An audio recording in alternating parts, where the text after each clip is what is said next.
kalau memang kurikulum merdeka mau dilaksanakan secara ideal di Indonesia, maka jumlah guru kita itu harus digandakan. Kalau jumlah gurunya banyak, saya kira ya apalagi bicara kelas, kan kelas itu nggak harus gedung kan ya. Saya kira kalau gurunya sangat banyak kan kita bisa bikin banyak skenario, gitu. Banyak tapi sejahtera. Ya, Oh, jangan nanti tidak banyak sejahtera nggak ya.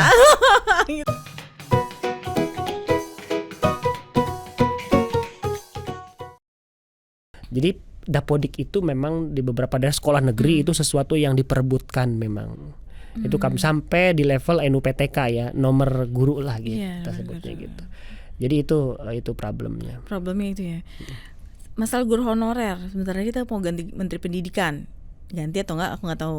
Misalnya ganti nih, apa yang ingin disampaikan P2G nih terkait guru honorer? Apa yang diharapkan? Iya, yang pertama kita harus punya komitmen terhadap kesejahteraan guru.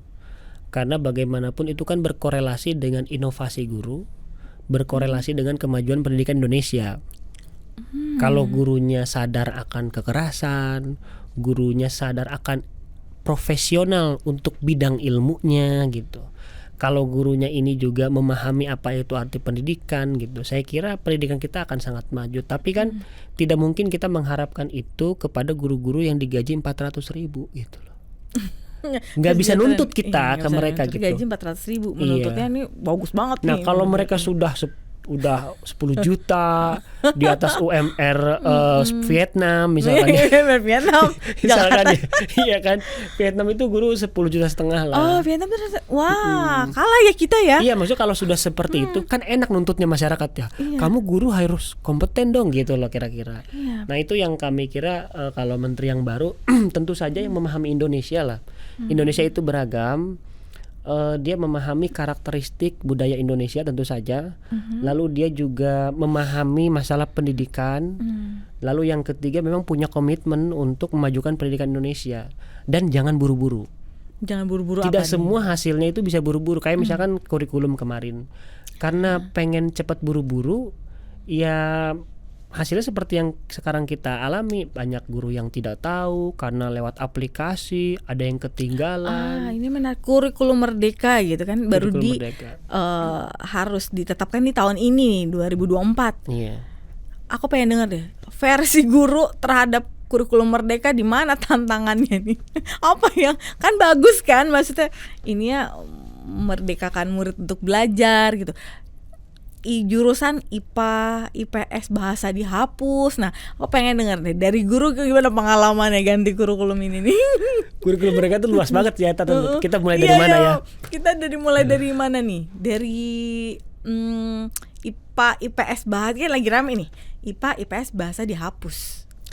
Oke, yang pertama kurikulum merdeka itu memakai jargon merdeka ya. Kita lihat filosofisnya dulu. Ini memerdekakan guru atau memerdekakan murid. Awalnya kan itu pertanyaan besarnya kan. Tapi kami kira itu harus berbarengan sih. Kalau muridnya merdeka ya guru juga merdeka. Kemerdekaan yang terbaik adalah kemerdekaan finansial dong. Itu kurikulum merdeka itu ya intinya ya. Harusnya begitu ya. Nah, jadi memang beberapa hari ini kita membicarakan penghapusan penjurusan ya. Iya. Sebetulnya tidak ada sih sejak saat ini jurusan kita hapus, gak ada ya. Jadi di kurikulum yang sebelumnya itu disebutnya kan kelompok IPA dan kelompok IPS dan juga kelompok bahasa, mengelompokkan anak sesuai dengan ya minatnya IPA atau IPS gitu. Dan itu berkorelasi dengan studi lanjutannya. Dia mau ke fakultas mana nih? Fakultas yang IPA ya kedokteran kira-kira gitu, teknik, ITB, UI dan lain sebagainya. Begitupun ilmu sosial, beberapa kampus-kampusnya juga beda. Nah, itu sudah berjalan. Nah, di kurikulum merdeka itu ada revisi bahwa tidak ada lagi pengelompokan IPA, IPS dan bahasa. Pengelompokan itu sampai yang paling kecil per anak.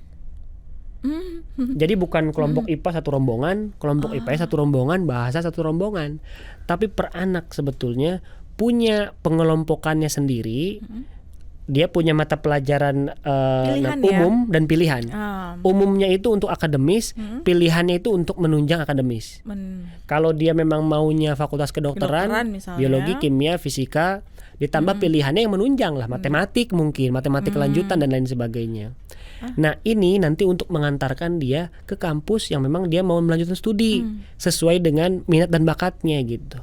Bagus nggak? Bagus dong. Tapi berarti jurusannya lebih banyak. Oh enggak ya, kan sesuai. Misalkan kita misalnya ada 20 prodi di Indonesia, program studi. Nah, setiap anak beda-beda. Misalnya ada setiap anak milih semua gitu. Berarti guru gimana tuh ngajar? Nah, itu dia masalahnya. Nah, ini sangat ideal sekali. Jadi tiap anak itu bisa menuju cita-citanya sendiri.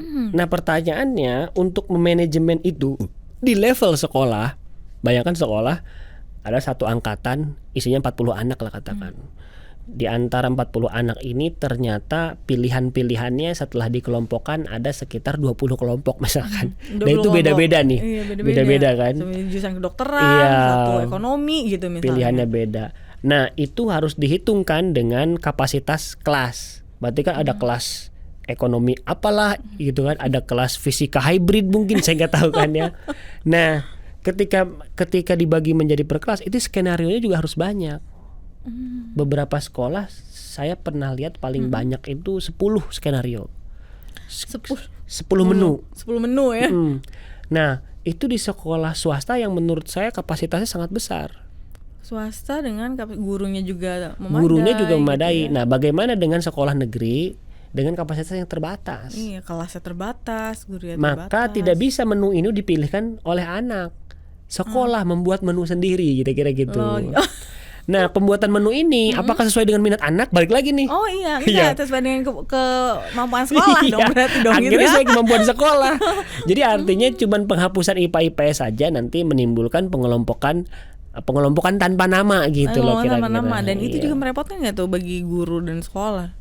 Ya sebetulnya pada akhirnya begini, sekolah juga mencari solusi ya. Solusinya gimana ini kalau begini ya? Solusinya adalah anak itu ketika masuk sekolah didiagnostik dulu, di tes akademik dan non akademik lah ya. Oh, anak ibu nu udah paketnya paket yang ini gitu ya. Terlepas bener apa enggak ya? Bener apa enggak, yang penting ada di sekolah itu gitu dong. Mohon maaf Bu, ini paketnya begini gitu kan. Akhirnya sekolah membuat menu sendiri. Sama ujung-ujungnya gitu ya? Sama aja ya. Sama aja dong berarti. Agak lebih banyak aja ini. Cuman mungkin agak mendingnya ya kita puji lah agak mendingnya mungkin pilihannya tidak terkotak IPA IPS. Takut ada anak yang memang kan memang ada alasannya juga di dunia kerja ini kan kadang-kadang hidup itu nggak IPA IPS ya. Iya dong. Nggak IPA IPS kan. Kadang-kadang kita IPA yang butuh IPS gitu, ataupun kita kerja jadi dokter yang butuh pengalaman sosiologis misalkan gitu. Jadi bagus-bagus aja sih ada kesana. Cuman memang ya realitanya begitu di lapangan gitu. Gimana tuh? Akhirnya sekolah mengambil solusi seperti itu. Dan saya kira itulah yang harus diurus gitu. Kalau cuman konsep-konsep begitu mah saya kira gampang. Gimana cara melakukan itu ya? Maksudnya nggak cuman konsepnya aja nih, tapi penerapannya juga harus dipikirkan. Artinya begini, kalau memang kurikulum merdeka mau dilaksanakan secara ideal di Indonesia, maka jumlah guru kita itu harus digandakan. Kalau jumlah gurunya banyak, saya kira ya apalagi bicara kelas, kan kelas itu nggak harus gedung kan ya. Saya kira kalau gurunya sangat banyak kan kita bisa bikin banyak skenario, gitu. Banyak tapi sejahtera. Ya, jangan tidak sejahtera ya. Gitu ya Mas. Betul sekali. Terus kurikulum merdeka, apalagi nih tantangan? Oh, project. Kan sekarang katanya apa-apa project based learning gitu, bikin project A, project B gitu. Iya, saya memahami idealismenya karena sebetulnya banyak sekolah-sekolah di Indonesia ya yang sudah melaksanakan semacam proyek sebelum ada kurikulum merdeka. Oh, sudah ada. Jadi maaf bukan sombong gitu ya, bagi saya ya kecil lah, kita udah pernah melaksanakan kok kayak di begitu. Swasta ya, ngajar di swasta. Kita udah pernah kok ngelakuin itu gitu. Cuman sekali lagi masalahnya tadi, ketika kebijakan ini dilakukan, jadi implementasi kebijakannya, bukan penerapan di lapangan ya, masih implementasi. Ini harus dikomunikasikan dengan baik. Apalagi kita harus punya latar belakang yang jelas. Latar belakang gini, ini kurikulum merdeka official, namanya kurikulum resmi sebutnya, official kurikulum. Itu ketika diterapkan, itu harus jelas sampai di sekolah seperti apa. Apalagi mungkin kalau kurikulum ini memang DNA-nya adalah DNA sekolah swasta, ini harus ketika diterapkan di sekolah negeri itu harus cocok, harus adaptif. Tapi kurikulum mereka berarti swasta banget nih. Dong kalau kayak gitu. Menurut Mas Iman gimana? Ini penerapannya swasta banget nih, negeri susah nih. Iya, makanya kemudian kita harus latar belakangnya tuh harus dibenahi. Misalkan gini, oh kondisi sekolah negeri tuh begini, A, B, C dan lain seterusnya. Bagaimana penerapan dan lain sebagainya. Nah, sedangkan kurikulum merdeka itu ketika diterapkan, dia itu hampir mungkin 100% tidak ada pelatihan secara langsung dengan anggaran negara secara langsung, pelatihan offline tatap muka oleh kementerian tuh nggak ada. Online semua. Semuanya serba online. Sementara guru-guru daerah susah sinyal gitu. Susah sinyal. Nah ini yang menjadi menurut kami anomali. Ada juga misalkan sekolah-sekolah yang bukan sekolah penggerak ya, sekolah pedang tuh generasi pertamanya ya gitu. Itu silahkan menerapkan sendiri. Menerapkan sendiri itu kan pelatihan sendiri, beli snack sendiri, ngundang narasumber sendiri. Oh ya, sekolah penggerak itu benar bayar sendiri gitu ya. Iya. Nah itu yang kami yang kami protes sebetulnya. Kurikulum merdeka itu adalah official kurikulum resmi yang diselenggarakan oleh negara dari pemerintah pusat ke daerah, dari ke daerah ke sekolah. Jadi ini adalah sebentuk kumpulan pengetahuan yang diinginkan negara diterapkan kepada anak-anak kita. Artinya biayanya harus tanggung negara gitu loh. Jadi nggak ada istilah mandiri harusnya dong. Nggak ada mandiri. Iya, nggak ada mandiri gitu. Tapi juga apalagi masih sosialisasi gitu, masih penerapan awal gitu ya. Nah itu yang bikin masalah. Jadi dulu itu di 2013 sosialisasinya itu di berbagai jenjang dari pusat, daerah sampai lingkup lokal gitu loh. Nah itu dulu seperti itu. Kalau sekarang tuh full online hanya lewat aplikasi. Makanya kemudian beban aplikasi guru tuh sangat tinggi. Jadi kita nonton video terus ngisi soal, itu kita dianggap paham kurikulumnya. Nah ini yang kami protes sebetulnya. Misalkan Pak Nadiem bicara di DPR itu selama 2 tahun 2022 dan 2023 mengatakan bahwa implementasi kurikulum merdeka sudah dilaksanakan 1,8 juta dan di tahun 2023 mengatakan sudah dilaksanakan 2,2 juta guru sudah melaksanakan ini. Dihitung dari installnya dong. Oh, jadi banyak yang sudah menerapkan kurikulum merdeka dari install aplikasi, install dan traffic. Trafficnya. Kita melakukan aktivitas. Padahal bukan dari memang langsung terjun melihat emang di guru sudah mengimplementasikan itu. Itulah yang kami maksud bahwa kebijakan pendidikan di era Pak Nadiem itu kurang human touch, kurang sentuhan, kurang langsung menjangkau guru gitu. Iya, bayangkan kita dilatih secara online berhari-hari lewat pelatihan di sekolah, dinas pendidikan, di kementerian sendiri, webinar. Pokoknya sekali-kali nih ya kalau mau wisata ya. Wisata guru nih ya. Ada webinar di Kemdikbud bagian komentar lihat tuh. Banyak guru yang berkenan saya guru SMP gitu. Mana sertifikatnya katanya. Karena ada tuntutan mereka ngumpulin sertifikat. Iya, kan jadi kalau mereka rame ngikutin webinar dari kementerian yang virus sampai jutaan gitu ya. Itu karena mereka nunggu sertifikatnya. Buat apa sih sertifikat itu? Ya kalau untuk beberapa guru karena mereka PNS memenuhi jam kinerja dan lain sebagainya gitu. Meskipun itu sudah diperbaiki sekarang, tidak ada seperti itu lagi, tapi kami berharap tidak tunggal gitu. Begini, di dalam kurikulum merdeka ada salah satu hal yang sering dimunculkan yaitu pembelajaran terdiferensiasi. Berdiferensiasi ya itu ya. Ya, jadi kita memperlakukan anak itu ya lihat sesuai kondisinya lah. Anak per kelompok ini sesuai dengan kemampuannya gitu kan ya. Iya, tapi itu juga dikritik, enggak begitu juga. Oh, enggak begitu juga. Kan ada yang bilang gaya belajar itu seperti gaya belajar, tapi enggak sepenuhnya gaya belajar. Intinya kita mengajar itu inginnya ya, idealisme dari terdiferensiasi itu melihat kondisi anak sih sebetulnya. Memang ada teori gaya belajar, ada teorinya banyak macam lah ya. Nah, kita memperlakukan anak berbeda-beda untuk mendidik mereka dengan cara yang sesuai dengan minat bakatnya. Tapi guru dididik dengan cara tunggal. Benar. Oh iya, guru tidak dididik secara untuk mengetahui minat bakat anak. Jadi kita disuruh terdiferensiasi tapi kita enggak terdiferensiasi. Benar, padahal gurunya dulu nih. Iya, makanya dari daerah-daerah tuh sering bilang, tolong dong adakan pelatihan tatap muka sehingga kita bisa paham gitu loh kurikulum ini. Mas, ini tentang pemerataan kualitas guru nih. Mungkin nggak sih guru-guru di Jakarta pasti kan sudah dapat ini lebih banyak ya, pengalaman lebih banyak, mereka aksesnya mudah, pembelajaran dari mana aja gitu. Untuk rolling guru se-Indonesia misalnya nih guru-guru Jakarta yang sudah berkualitas nanti di rolling untuk ke daerah sehingga daerah punya contoh nih. Oh bagus itu. Mungkin ya tapi kalau ya jaksa, polisi Nah itu kalau ya profesi lain mungkin ya, Iya. dia dimutasi ke daerah ini untuk menjadi percontohan, inspirasi. Nah kalau untuk guru sendiri mungkin nggak? Mungkin aja lah, karena saya bukan ASN kan, jadi sah-sah aja gitu. Bukan ya, Maaf nih saya. teman-teman yang lain. Tapi menurut saya teman-teman yang jadi ASN ini kan sempat tanda tangan nih bersedia ditempatkan Ditempatkan di di mana mana saja. saja kan.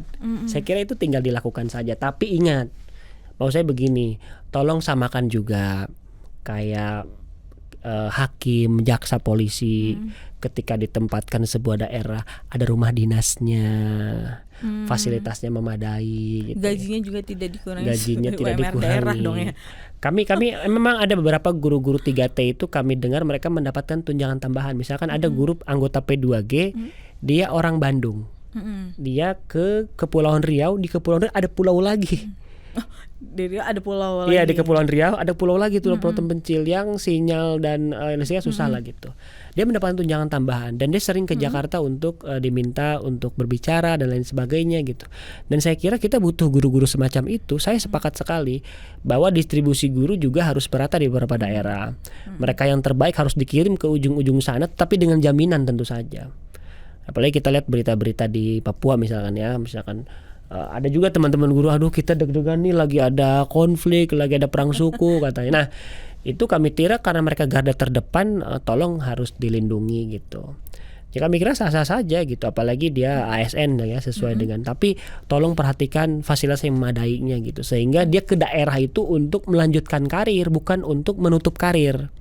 Jangan iya kan orang kan menganggap ke daerah nih kita dibuang nih gitu. Bukan. Harusnya ke daerah itu adalah penuh dengan sukacita, dia diprioritaskan gitu. Dia dipermudah segalanya gitu. Kami kira kalau itu bisa dilakukan Indonesia akan merata, karena dengan tidak meratanya kejadian PPDB kan masalah. PPDB itu kan masalah utamanya adalah ketidakmerataan kualitas guru dan kualitas pendidikan di sekolah. PPDB kemarin tuh yang lagi salah satu yang ramai isunya, banyak sekolah yang tidak dapat murid, kurang murid tuh katanya. Alasannya pertama karena emang di zonasi itu sedikit nih anak yang usia SMP misalnya, jadi dikit. Tapi ada dua alasan lain, yaitu orang tua lebih milih sekolah swasta sama sekolah berbasis agama nih. Nah itu termasuk nggak alasannya karena memang kualitas gurunya? Iya, itu sangat dimungkinkan sekali karena hal tersebut ya, karena orang tua ini kan punya hak ya untuk mendaftarkan anaknya dimanapun. Tapi saya kira masalah PPDB ini yang utama adalah pemerataan kualitas pendidikan di sekolah sih. Ketika kualitas itu merata, saya kira jangankan yang sepi ya, yang jauh aja dikejar kan. Iya. Ketika brandingnya besar, jadi masyarakat juga masih melihat branding dari sebuah sekolah negeri ini gitu. Kalau secara turun-temurun dia bagus, maka ya kebayangkan bela-belainnya orang tua tuh ganti kartu keluarga, ngontrak rumah, beli tanah pinggir sekolah. Sebelah sekolah gitu ya. Makanya PPDB ini kenapa ini menjadi kasus yang sangat besar? Karena semua orang terlibat. Bayangkan di Kompas juga pernah diceritakan ada istilah sekolah babak belur. Iya, sekolah babak belur. Sekolah babak belur itu adalah sekolah-sekolah favorit. Yang saingan sangat tinggi. Bayangkan saya guru di sekolah favorit, guru PNS misalkan biasa ya. Yang mau masuk ke sana itu orang dinas, bupati, gubernur, anak kementerian, kejaksaan, kepolisian, anaknya inilah, anak itu, jawara lah. Wah, yang punya wilayah, yang punya pasar dan lain sebagainya. Bayangkan sekolah sekecil itu harus berhadapan melawan Goliat gitu loh, maksudnya gitu kan, titipan. Dan itu makanya kemudian memang sistem zonasi yang kita hadapi sekarang itu memang cita-citanya bagus. Biar semuanya nggak ada sekolah unggulan kan gitu. Iya, biar yang di sekitar itu minimal, yang rumahnya dekat itu jangan jadi penonton. Sekolah bagus cuma nonton. Bagus tapi cuma nonton gitu. Nah, itu kan sistem zonasi yang pertama. Jalur zonasi. Lalu yang kedua jalur prestasi, afirmasi. Afirmasi dulu ya. Setelah afirmasi baru jalur pindah orang tua. Setelah itu baru jalur prestasi. Jalur prestasi itu terakhir kuota, sisa kuota. Ini kan sekarang malah dibalik kan, prestasi yang didahulukan kan. Iya. Kalau prestasi yang didahulukan, maka sekolah tersebut menurut saya tidak bisa menunjukkan kehebatannya dalam mengelola dan mengembangkan minat bakat anak. Bayangkan anaknya sudah prestasi masuk sekolah terus prestasi lagi. itu kan kayak pipa dong. Berarti tidak ada pengolahan di sana. Iya. Karena harusnya dia menghasilkan anak yang berprestasi. Iya. Makanya benar. kemudian dalam Permendikbud itu yang terakhir dia sisa kuota. Sisa kuota ya. Tapi di lapangan malah dibalik. Di lapangannya malah kebalik. Malah kebalik. Justru Itu salah itu dari implementasi. Nah, setelah 4 jalur ada jalur siluman lagi, 3 jalur nih. Jalur siluman. Jadi 7 nih. Jalur intervensi, surat sakti, dan intimidasi. intervensi. Itu yang ditemukan oleh P2G. Jadi jadi 4 jalur tumbuh lagi 3 jalur. Jadi 7. Jadi 7 sekarang. Gitu. Tapi masih ya, maksudnya stigma sekolah favorit tuh jelas-jelas masih ada belum.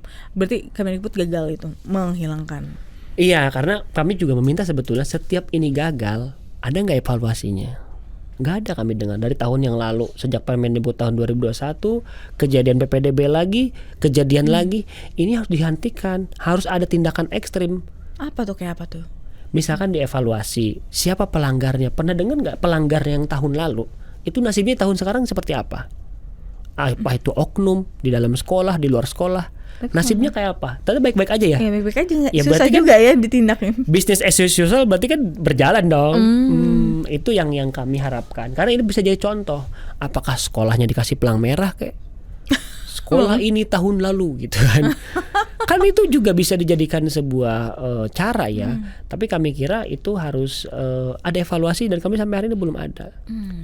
Berapa hitungan sekolah yang melakukan pelanggaran PPDB? Ya, padahal seharusnya ketahuan nggak tuh sih, Mas? Ya kan di Bandung ketahuan tuh. Iya, Cuci yang rapot. Cuci rapot. Nah, Iya.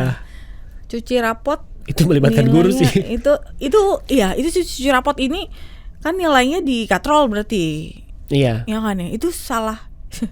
Itu dari oknum, memang ada oknum gurunya. Yang saya dengar bahkan ketika dikatrol padahal katanya minimum dari penerimaan sekolah yang dimaksud ternyata nggak harus setinggi itu juga dengan nilai aslinya. Sebenarnya juga. dengan nilai aslinya tuh anak bisa masuk gitu kan. Iya. Jadi biasanya katrol itu sebelum-sebelumnya makanya heboh di cuci rapot. Yang sebelum-sebelumnya itu hanya dilakukan oleh oknum orang tua. Kalau Orang ini tua sekolah yang ini. terlibat, ya misalkan orang tuanya yang melakukan sendiri ya, dibikin rapot sendirilah Rapot dia dan sendiri. sebagainya. Nah, itu kan kesalahan orang tua ya. Iya. Kriminal individu by people lah masyarakat. Nah, ini sekolah Ini terlibat. sekolah terlibat juga. Untungnya ketahuan kan. Ya kita berterima kasih dengan sistem pendataan dalam nilai rapot anak ini sudah terdata di Kemendikbud. Setelah dikomparasi ternyata nilainya beda. Dan saya kira kalau sekolah sampai senekat itu kan ada banyak pilihan. Yang pertama, dia mungkin ingin memastikan lulusannya supaya mendapatkan sekolah yang diharapkan. Terus yang kedua mungkin juga sudah ada keterlibatan gitu ya oknum-oknum di dalam proses tersebut gitu. Jadi itu dua hal yang sangat kami sayangkan. Tapi kalau sudah menipu dokumen begitu saya kira itu sudah tindakan pidana perdata ya kan, dihukum sesuai aturan aja. Iya, sekarang kan itu ujian nasional udah nggak ada lagi ya. Berarti kan sekarang ujian dari sekolah. Nah itu standarisasi gimana? Ada sekolah-sekolah yang emang biar kelihatan bagus, udahlah nilainya dibagusin aja nih murid-muridnya. Iya, standar itu antara dua hal. Kadang kita butuh, kadang enggak. Di Jogja itu mereka menyelenggarakan sendiri tanpa, itu juga sempat dikomplain oleh Kemendikbud. Karena mereka butuh standar. Gitu loh. Menyelenggarakan ujian daerah. Ujian daerah, jadinya ujian daerah gitu, dong, asesmen ya, daerah gitu. Akhirnya dilakukan semacam itu. Nah itu terjadi juga gitu. Yang bermasalah tuh begini. Kita di kurikulum Merdeka gitu ya, tidak diperbolehkan ada rankingan. Iya kan? benar, tidak ada ranking. Tidak ranking, tidak ada ujian nasional kan. Semua anak naik kelas. Naik kelas dari SD, SMP, SMA, dari SMA sampai ke kampus. Nah, pertanyaannya kenapa kita tidak ada perankingan? Karena biar belajar lebih substansi dan juga agar meningkatkan literasi numerasi. Literasi numerasi itu dites melalui ANBK, AN. AN itu sebetulnya meniru Assessment PISA. nasional, iya. PISA itu adalah sebuah tes student program International Student Assessment PISA. Itu mengetes siswa-siswa di seluruh dunia, hasilnya ada rankingnya. Iya kan, negara di rankingin Indonesia peringkat berapa gitu. Tapi kita disuruh meningkatkan literasi tapi nggak boleh ada rankingnya. Terus kita masuk kampus, di sekolah nggak boleh ada perankingan. Tapi kampusnya ada kampus ada perankingan dunia. University apa? ranking. world ranking, coba bayangkan. Nah ini menurut saya nggak nyambung. Jadi sekolah ditekan agar tidak ada perankingan, tapi di level yang lebih tinggi untuk yang melanjutkan kita disuruh ranking. Ini apa ini kayak gini? Berarti nggak ada kok ini, nggak terhubung nih antara pendidikan dasar kita dan menengah dengan pendidikan tinggi. Ya itu sempat terjadi. Kami dari P2G pernah merilis hasil data pendataan kami. Jadi tahun 2024 ini adalah angkatan pertama hasil kurikulum merdeka. Iya. Yang diterapkan 2021 kan.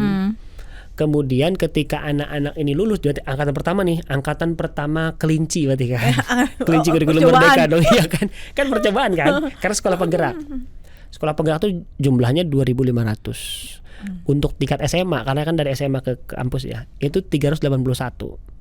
Ketika mereka lanjut tes tes ke kampus, UTBK atau apa namanya istilahnya saya lupa ya. Mereka ketika tes kemudian sekolah-sekolah yang menggunakan kurikulum merdeka itu nilainya lebih, tingkat kelulusannya lebih rendah. Iya, daripada datanya ada.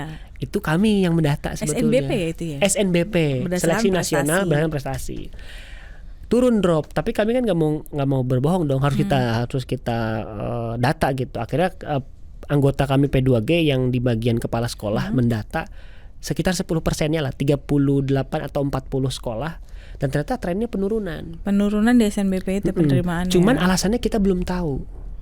Apakah rapotnya jelek? Karena belum dijelaskan. Karena prestasi ya, itu berdasarkan nilai rapor ya. Iya, rapor. Benar. Apakah rapotnya jelek?